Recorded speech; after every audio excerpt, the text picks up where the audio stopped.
दोस्तों, स्वागत है आपका हमारे चैनल आर.के. वर्मा में। दोस्तों, मूर्ख से पाला पड़े तो चुप रहना क्यों जरूर है, इस मजेदार कहानी से जानेंगे। कहानी को पूरा अवश्य सुने। और नंबर 2 पर है अकबर बीरबल का झगड़ा। ये कहानी जरूर सुने।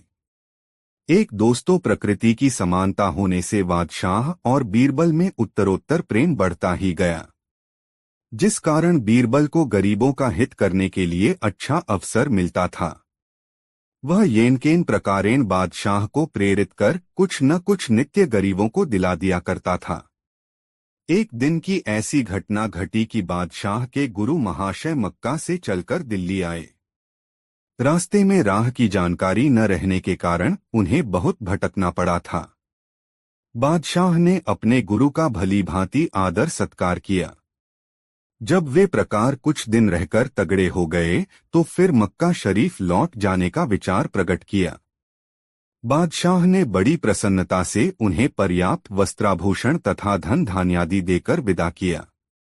कितने दिनों के पश्चात एक दिन बादशाह ने बीरबल से पूछा, क्यों बीरबल, जैसे ये पीर साहब हमारे गुरु हैं, वैसे ही तुम्हारे भा कोई गुरु होंगे? यदि हैं तो वे कहाँ रहते हैं? वे कभी तुम्हारे यहाँ आते हैं व तुम ही उनसे मिलने जाया करते हो? बीरबल ने उत्तर दिया, पृथ्वी नाथ, मैं निगुरी नहीं हूँ।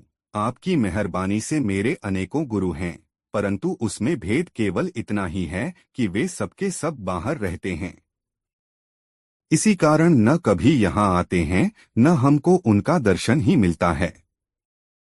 थोड़े दिन से मेरे सुनने में आया है कि हमारे एक गुरु यहाँ आ रहे हैं। मुझे उनके रहने का स्थान तक ज्ञात नहीं है, फिर वे बताने ही क्यों लगे? उन्हें तो किसी के शाम तके की दरकार नहीं है।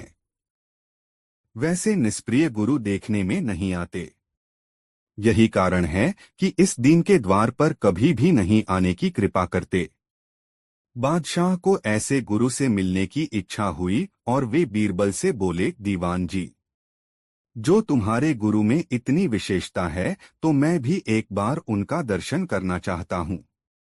हो सके तो जल्दी से जल्दी मुझे उनसे मिलाने का प्रबंध करो। बीरबल बोला, पृथ्वीनाथ, जब आप उनसे मिलने की इच्छा प्रकट करते हैं तो मैं तत्परता से उनकी खोज कराऊंगा, और यदि वे भी आपसे मिलने की इच्छा करेंगे तो मैं अवश्य आपसे उनका साक्षात करा दूंगा। बादशाह ने कहा, मुझे अविलंब उनसे मिलाने की चेष्टा करो। बीरबल बादशाह को तसल्ली देकर वहां से विदा हुआ। घर जाते समय रास्ते में एक वृद्ध लकड़हारे से उसकी मुलाकात हो गई।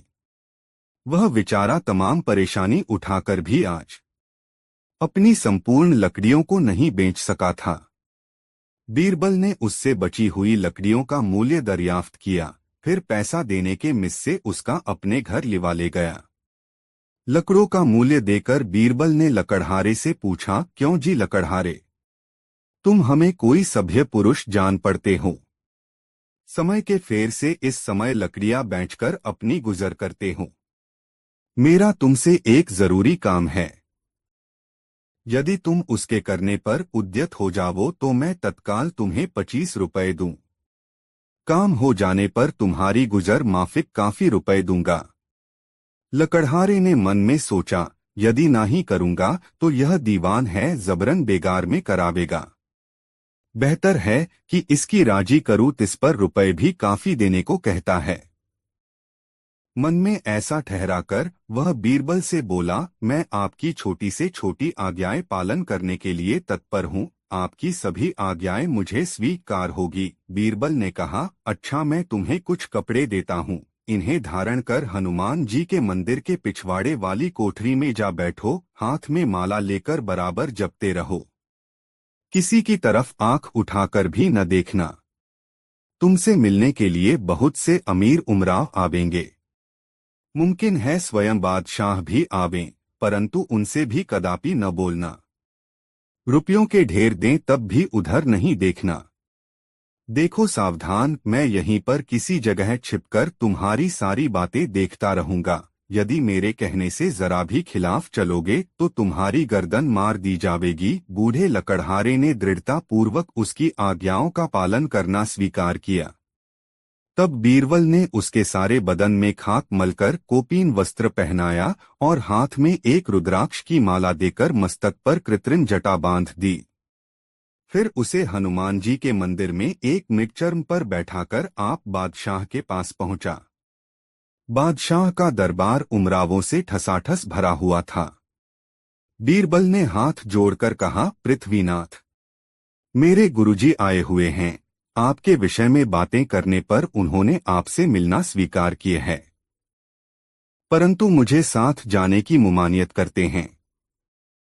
यदि इतने पर भी आपके साथ जाऊंगा तो वे मुझसे बहुत नाराज होंगे।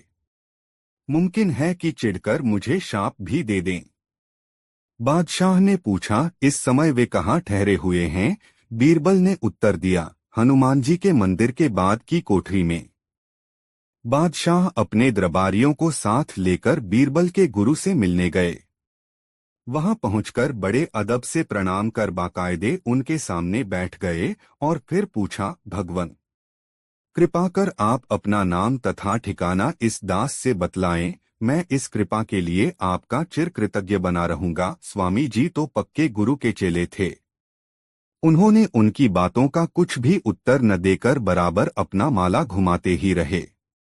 बादशाह फिर बोले, स्वामी जी, मैं समस्त भारतवर्ष का अधिपति हूँ। मैं आपकी सारी इच्छाओं की पूर्ति कर सकता हूँ।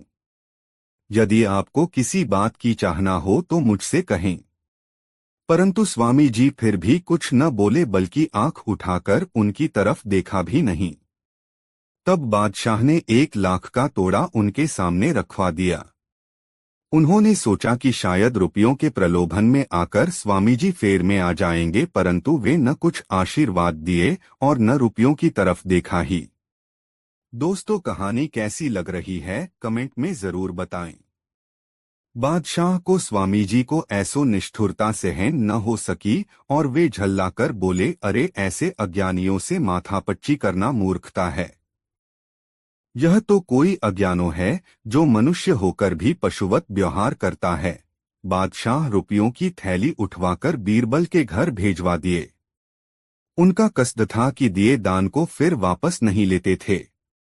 वे सब भांति से हारकर अपने महल को चले गए। दरबार उठने के पश्चात फिर जब बादशाह और बीरबल का एकांत में समागम हुआ तो बादशाह ने स्वामी के पास जाने से लेकर लौटने तक का सारा समाचार कह सुनाया। अंत में बादशाह ने कहा, अच्छा बीरबल, रियाद किसी को मूर्ख का सामना करना पड़े तो उस समय क्या करना चाहिए? बीरबल ने तत्काल उत्तर दिया, पृथ्वीनाथ, एकदम चुप रह जाना चाहिए। बादशाह को उल्टी तोहमत लगी। पहले उनका विचार था, इस प्रकार समझाकर बीरबल के गुरु का मूर्ख होना साबित करूंगा, लेकिन उनकी उस आशा पर एकदम पानी फिर गया। बीरबल ने उन्हें ही मूर्ख बना दिया।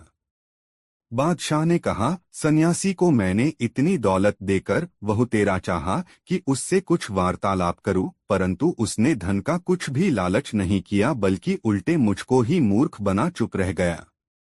आज से कष्ट करता हूं कि अब भविष्य में जब कभी किसी महात्मा से मिलने जाऊंगा तो उससे मुलायमियत का व्यवहार करूंगा। बादशाह को अपनी उच्छृंखलता पर बड़ा दुख उत्पन्न हुआ और अपनी तरफ से बीरबल को उसके गुरु से क्षमा प्रार्थी होने के लिए भेजा। यह तो बीरबल की मनचाही बात थी। वह उसी क्षण हनुमान जी के मंदिर में जा पहुंचा। सूर्यास्त का समय था और सब लोग वहां से चले गए थे। बीरबल लकड़हारे को अपने घर लिवा ले गया और उसकी बहुत प्रशंसा कर बोला, सावधान, यह बात कहीं ग्रगट न करना, नहीं तो जान के लाले पड़ जाएंगे। उसे 100 रुपए अपनी तरफ से और देकर विदा किया। लकड़हारे ने इतना रुपया कभी नहीं देखा था। वह बीरबल के सामने उस बात को आजन्म गुप्त रखने की प्रतिज्ञा कर खुशी से अपने घर चला गया। दोस्तों, यह कहानी आपको कैसी लगी कमेंट में जरूर बताएं और वीडियो को एक लाइक जरूर करें। दो योगी का भेष बहुत ज्यादा मजेदार कहानी अकबर बीरबल में झगड़ा और मित्रता। एक दिन बीरबल के स्पष्ट भाषण से बादशाह बहुत क्रुद्ध हो गए, जिस कारण बीरबल गुप्त रूप से परदेश चला गया। वहां जाकर उसने वहां के लोगों पर अपना ऐसा प्रभाव जमाया कि उस नगर के लोग उसके सेवक हो गए। एक तरफ सबका प्रेम और दूसरी तरफ बादशाह की नाराजगी को देख कर बीरबल वहीं वर्षों गुप्त वास करता रहा। इधर बादशाह की बीरबल के बिना दिनोंदिन बेचैनी बढ़ने लगी। वे बीरबल की तलाश में सब तरफ अपने दूतों को भेजे, परंतु बीरबल का किसी से सच्चा समाचार नहीं मिला। उधर जब बीरबल को बादशाह के बेचैनी का समाचार मिला तो वह बादशाह से मिलने के लिए बहुत उत्सुक हुआ और योगी का वेश धारण कर स्वयं दिल्ली पहुंचा। नगर से बाहर एक मंदिर में आसन मार कर भजन भाव करने लगा। यह हनुमान जी का प्रसिद्ध मंदिर था। वहां नित्य सैकड़ों दर्शनार्थी आया करते थे। उनकी दृष्टि बराबर बीरबल पर पड़ती, परंतु बीरबल किसी से कुछ बोलता नहीं था। वह चुपचाप आसनमार ईश्वर का गुणगान करता रहा।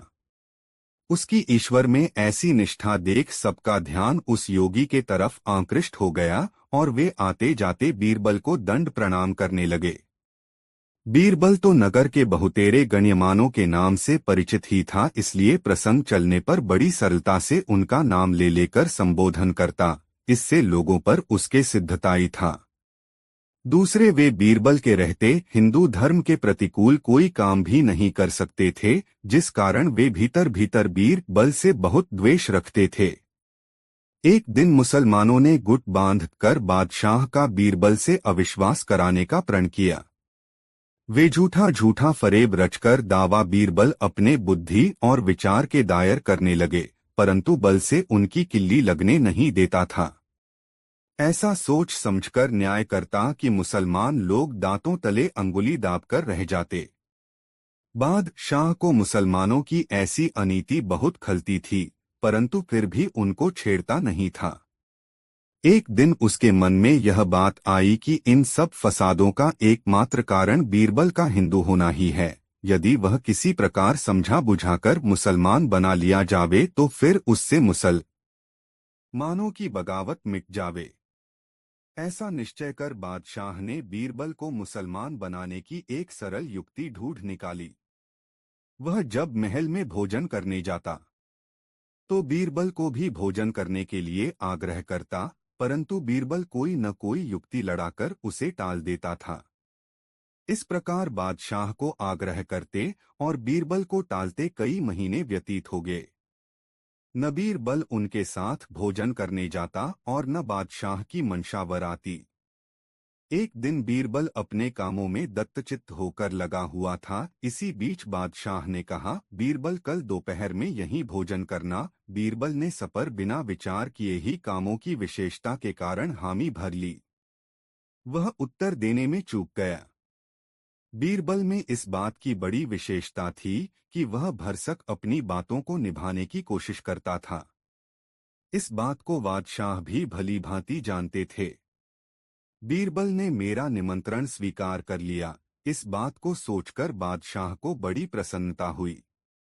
वे अपने बड़े दो मुसलमान दरबारियों को इसकी बधाई भेज दी। वे मुसलमान दरबारी भी ऐसा कह दो कर फूले नहीं समाते थे कि कल बीरबल मुसलमानी मजहब स्वीकार करेगा। इससे बढ़कर उन मुसलमान दरबारियों को और कौन सी शुभ सूचना हो सकती थी। 2 घंटे की कड़ी परिश्रम के पश्चात बीरबल अपने कामों से अवकाश पाकर वही लेट गया। उसी समय उसके साथ का एक हिंदू कर्मचारी बोला, दीवान जी, आजम आपने बिना विचार किए ही बादशाह के सामने ऐसी कठिन प्रतिज्ञा कैसे कर ली। अब बीरबल का होश ठिकाने आया। उसके आंखों के सामने अंधेरा छा गया। मन ही मन विचार करने लगा, तो क्या कल मुझे मुसलमान बनना पड़ेगा? क्या मेरी इतनी दिनों की सब कीर्तियों के विलीन होने का समय आ गया? मैं अपने जात बिरादरी के लोगों की गालियां और तानाजनी को कैसे सहन कर सकूंगा? बादशाह के साथ भोजन कर लेने के पश्चात हिंदू जनता को फिर मैं अपना कौन सा मुंह दिखलाऊंगा? ऐसी अनेकों कल्पनाएं एक साथ हो उत्पन्न होकर बीरबल को हतबुद्धि बना दी और उसका दिमाग ऐसा व्यथित हो गया कि फिर काम करने का उसे साहस न हुआ। घर पहुंचकर भी उसका मन चल ही रहा। इस चिंता के गहरे आघात से उसे शाम को क्षुधा भी न लगी और न रात्रि में खूंखार निद्रा ही आई। एकदम अचेतन अवस्था में ही तमाम रात व्यतीत हो गई। मारे लज्जा के अपने घर वालों से भी कुछ कहते नहीं बना। दूसरे दिन सबेरा होते ही बादशाह बीरबल के जेवनार की तैयारी कराने लगे।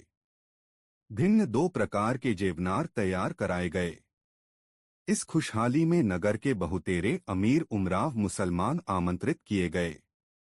जब जेवनार का समय हो गया और अन्य मेजमान लोग एकत्रित हुए तो बादशाह ने अपने एक कर्मचारी द्वारा बीरबल को बुलवा भेजा। खाद्य पदार्थ भली भांति सजाकर सोने और चांदी के बासनों में परसे गए और सब अमीर उमराव यथास्थान बैठ गए। उधर जब बादशाह का दूत बीरबल के पास पहुंचा तो उसका मुख मलिन हो गया। वह अपने दरबारी कपड़े पहनकर उस दूत के साथ हो लिया।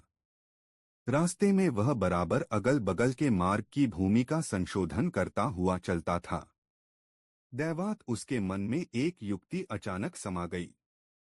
वह एक सुनार को सूअर की कूची से आभूषणों को साफ करते हुए देखा।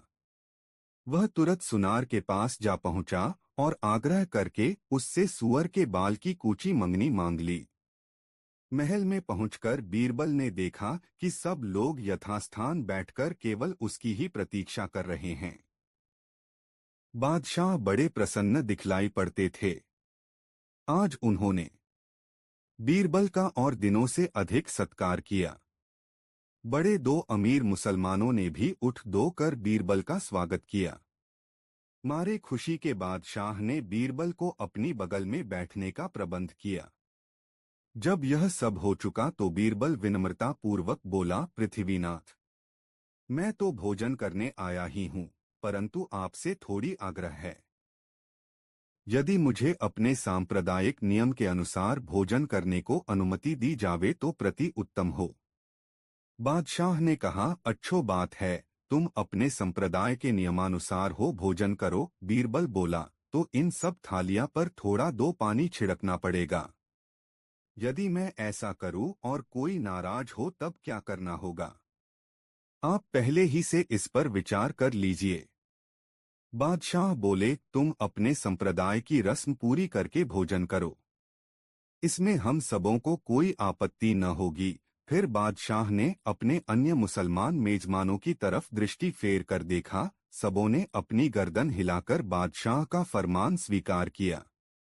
तब बीरबल सबको वाक्यबद्ध करके मस्त हो गया और उसकी सांप्रदायिक प्रथा शुरू हुई।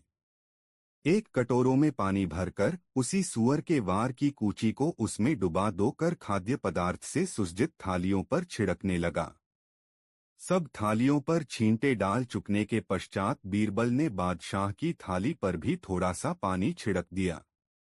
एक अमीर जो बादशाह के पास बैठा हुआ बीरबल का सारा चरित्र देख रहा था बोला, उफ, यह तो बड़ा कठिन हुआ, यह कूची तोबल की है।